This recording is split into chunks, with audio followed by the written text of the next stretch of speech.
দর্শক, আমরা অডিও কলের মাধ্যমে একজন আপুর সাথে যুক্ত হয়েছি। তার বিস্তারিত সকল তথ্যগুলো শুনবেন। আসসালামু আলাইকুম। ওয়ালাইকুম সালাম, সালাম আলাইকুম। ওয়ালাইকুম আসসালাম। প্রথমে আপনার কাছে একটা কথা জানতে চাই। আপনি কি কল রিসিভ করবেন?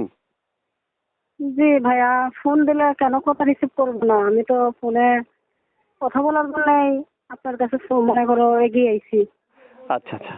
না, অনেকে কি করে নাম্বারে কল দিলে রিসিভ করে না। আমাকে কমেন্ট বক্সে আমার যে সাবস্ক্রাইবার আছে, যারা আমার এই ভিডিওগুলো দেখে, তারা আমাকে কমেন্ট করে বলে। এখন আপনি যদি সত্য করে বলেন যে আমি সত্য বলছি, আমি ফোন রিসিভ করব, তাহলে আপনার নাম্বারটা আমি দর্শকদেরকে দিব।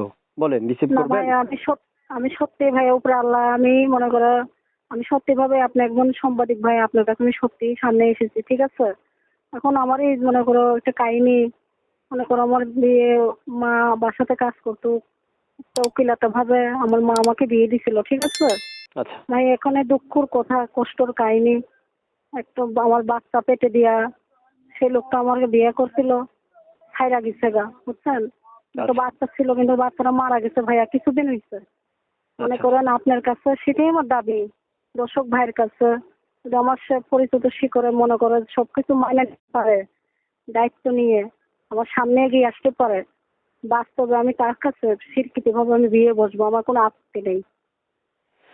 প্রিয় দর্শক, এই মুহূর্তে যারা আমাদের ভিডিওটা দেখছেন বা কথাগুলো শুনছেন, তাদের উদ্দেশ্যে বলছি, আমি কিন্তু প্রথমে আপনাকে জিজ্ঞেস করে নিলাম যে আসলে কল রিসিভ করবে নাকি শুধু নাম্বারটা দিচ্ছি। জি। উনি বলছে যে কল রিসিভ করবে, তাই আপনাদের কাজ ফোন দেওয়া বা তার সাথে কথা বলা। এখন আমরা তার আরো যেটা বাস্তবের ওনার যে নাম ঠিকানা কোথায় থাকে এইগুলো একটু জেনে জি নিব। যেমন কোথায় থাকেন আপনি? ভাইয়া, আমি থাকি মনে করেন এই যে এইদিকে, মানে ইসলামী যেমন মানে পতন পাহাড় এলাকা, নামা ডিস্ট্রিক্টে আমি থাকি আচ্ছা, আমার আম্মুনি নিয়ে। আচ্ছা। আপনার নাম কি? ভাই আমার নাম হচ্ছে লিজা আক্তার, লিজা। লিজা আক্তার। লিজা, আচ্ছা, বুঝতে পারছি। তো আপু, শুনতে চাচ্ছি আপনার ভাই বোন কয়জন? ভাইয়া ভাই বোন কেউ নাই, মনে করেন আমার বাবা ছিল, মারা গেছে, আমি সত্যি সত্যি বলছি। আমার মা আছে, আমার মারে নিয়ে আমি থাকি। আচ্ছা, কি করেন আপনি বর্তমানে? ভাই আমি বর্তমানে কিছু করি না, মনে করেন আমার একটা মনে করেন মেশিন ছিল, মনে করেন আমি কাপড় টাপড় সেলাইতাম মাঝে মাঝে। মনে করেন মেশিনটাও সে মানে নিজেই কিনা দিছিল, সেও মেশিনটাও নিয়ে গেছে, ঠিক আছে?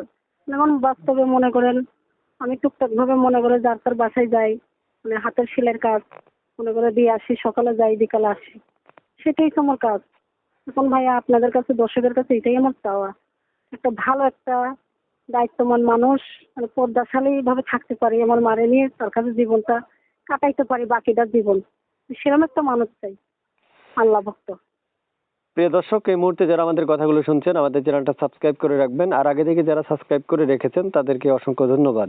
যারা আগে থেকে করেছেন তারা কমেন্ট বক্সে জানিয়ে রাখবেন যে আপনি সাবস্ক্রাইব করেছেন। আপনার জন্য আগামী পর্বে অবশ্যই আরো ভালো মনের মানুষের জন্য আমরা ওয়েট করব। তবে মনে রাখবেন, এই চ্যানেলটা সাবস্ক্রাইব করে যখন পাশে থাকবেন, ভিডিও ছাড়লে আপনার কাছে নোটিফিকেশন যাবে, আর সাথে সাথে আপনি ভিডিওটা দেখতে পারবেন। আর যারা এই মুহূর্তে ভিডিওটা দেখছেন বা নাম্বারটা দেখছেন, এই আপুটাকে কল দিবেন। এই আপুর সাথে কথা বলতে চাইলে তার যত তথ্য আছে সব আপনারা নেওয়ার জন্য স্ক্রিনে দেওয়া নাম্বারটাতে কল দিলেই কথা বলতে পারবে। তারপর ভালো থাকেন। আল্লাহ হাফেজ। হ্যাঁ। আচ্ছা ভাইয়া, আসসালামু আলাইকুম। ওয়ালাইকুম আসসালাম। ইনশাল্লাহ।